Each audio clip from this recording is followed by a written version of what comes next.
হুম।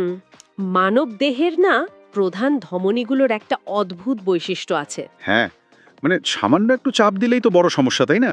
একদম। মানে শরীরের কোথাও কোনো জটিল অপারেশন করার দরকার নেই, শুধু এই ধমনীগুলোর কোনো একটা জায়গায় সামান্য চাপ দিলে। পুরো সিস্টেমে অক্সিজেন সাপ্লাই বন্ধ হয়ে যায়। ঠিক তাই। আর বিশ্ব ভূগোলে ঠিক এমনই একটা প্রধান ধমনী হলো হরমুজ প্রণালী। আমরা আজকের এই ডিপ ডাইভে ৭১ টিভির একটা রিপোর্ট নিয়ে কথা বলছি, যেখানে দেখা যাচ্ছে সমুদ্রের এই ছোট্ট একটা সরু জলপথ কিভাবে পুরো বিশ্বের অর্থনীতিকে জিম্মি করে ফেলতে পারে। হ্যাঁ, আর ব্যাপারটা শুধু অর্থনীতিতেই সীমাবদ্ধ নেই। এই জলপথটা গ্লোবাল ইন্টারনেট ব্যবস্থাকেও আক্ষরিক অর্থে পঙ্গু করে দেওয়ার ক্ষমতা রাখে। কিন্তু মানে আমরা তো সাধারণত যুদ্ধ বলতে বুঝি মিসাইল আর সৈন্যবাহিনীর সরাসরি লড়াই। সেটাই তো স্বাভাবিক ধারণা। কিন্তু ওয়াল স্ট্রিট জার্নালের বিশ্লেষক হামিদে রেজা আজিজির যে তথ্যগুলো এখানে উঠে এসেছে, সেখানে চিত্রটা কিন্তু একটু ভিন্ন। ইরান এখন আর অর্থনৈতিক অবরোধকে শুধু রাজনৈতিক চাপ হিসেবে দেখছে না। আচ্ছা। এটা তাদের কাছে এখন যুদ্ধেরই আরেকটা রূপ। কিন্তু একটা দেশের জন্য সরাসরি যুদ্ধে জড়ানোর চেয়ে অবরোধ সহ্য করাটা কি তুলনামূলক কম ধ্বংসাত্মক হওয়ার কথা নয়? সংঘাতের পথে হাঁটা তো আরো বড় ঝুঁকি। সাধারণ হিসেবে তাই মনে হয়, কিন্তু এর পেছনের অর্থনীতিটা বেশ জটিল আর নির্মম। কিরকম?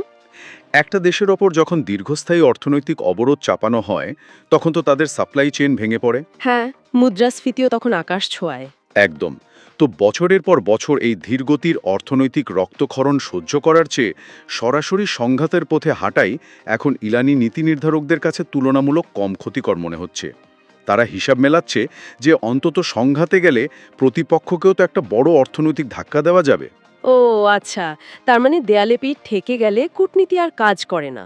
তখন টিকে থাকার হিসাব নিকাশ সমুদ্রের ওই নীল জলরাশিতে নেমে আসে। ঠিক। আর এই সংঘাত তো কেবল পানির ওপরে ভাসমান জাহাজের মধ্যেই সীমাবদ্ধ নেই। হরমুজ প্রণালীর মতো জায়গায় আসল ট্রাম্প কার্ড লুকিয়ে থাকে সমুদ্রের গভীরে। সমুদ্রের গভীরে? মানে সাবমেরিন বা এই জাতীয় কিছুর কথা বলছেন? নিঃশব্দ সাবমেরিনের টহল দেওয়ার বিষয়টা তো এমনিতেই অনুমেয়, কিন্তু রিপোর্টের সবচেয়ে চমকপ্রদ তথ্য হল প্রশিক্ষণপ্রাপ্ত ডলফিনের ব্যবহার। Wait, dolphin? ডলফিন দিয়ে যুদ্ধ? হ্যাঁ, শুনতে অদ্ভুত লাগলেও এটাই সত্যি।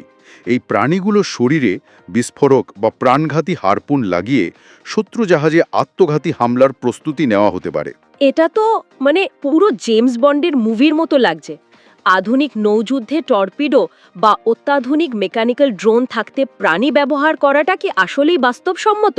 প্রাণী ব্যবহারের একটা দারুণ কৌশলগত কারণ আছে আসলে। ডলফিনের সোনার বা শব্দ তরঙ্গ শনাক্ত করার প্রাকৃতিক ক্ষমতা যে কোনো আধুনিক রাডারের চেয়েও নিখুঁত। ওয়াও, এটা তো আগে ভাবিনি।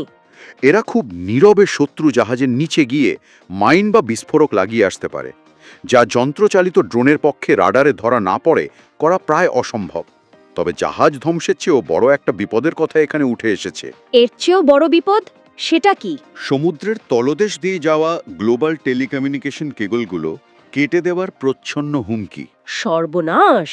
এটা তো এমন একটা অবস্থা যেন পুরো পৃথিবীর মূল ওয়াইফাই রাউটারকেও এক নিমেষে আনপ্লাগ করে দিল। একদম পারফেক্ট তুলনা দিয়েছেন। আধুনিক যুগে আসলে পণ্যবাহী জাহাজ ডোবানোর চেয়ে ডেটা প্রবাহ বন্ধ করে দেওয়াটা অনেক বেশি ধ্বংসাত্মক। তা তো বটেই। এই কেবলগুলো কাটা পড়লে তো শুধু যে ইন্টারনেট ধীর হয়ে যাবে তা নয়। না, পুরো বৈশ্বিক ব্যাংকিং সিস্টেম থেকে শুরু করে শেয়ার মার্কেট সবকিছু মুহূর্তের মধ্যে স্থবির হয়ে পড়বে। মানে একটা আঞ্চলিক সংঘাত কিভাবে মুহূর্তের মধ্যে পুরো ডিজিটাল বিশ্বকে ব্ল্যাকআউটের দিকে ঠেলে দিতে পারে, এটা তার সবচেয়ে বড় প্রমাণ। হ্যাঁ, আর এই খাদের কিনারে দাঁড়িয়ে কিন্তু পরাশক্তিগুলো একে অপরকে হুমকি দিচ্ছে। যেমন ডোনাল্ড ট্রাম্প মার্কিন নৌবাহিনীকে সরাসরি নির্দেশ দিয়েছেন। ওই যে শুট অ্যান্ড কিল নীতি, তাই না? ঠিক। হরমুজ প্রণালীতে কোনো ইরানি জাহাজকে মাইন বসাতে দেখা গেলে যেন দ্বিধা না করে সরাসরি গুলি চালানো হয়। আর এই নির্দেশনার ফলে তো সংঘাতের মাত্রা আরও এক ধাপ বেড়ে যায়।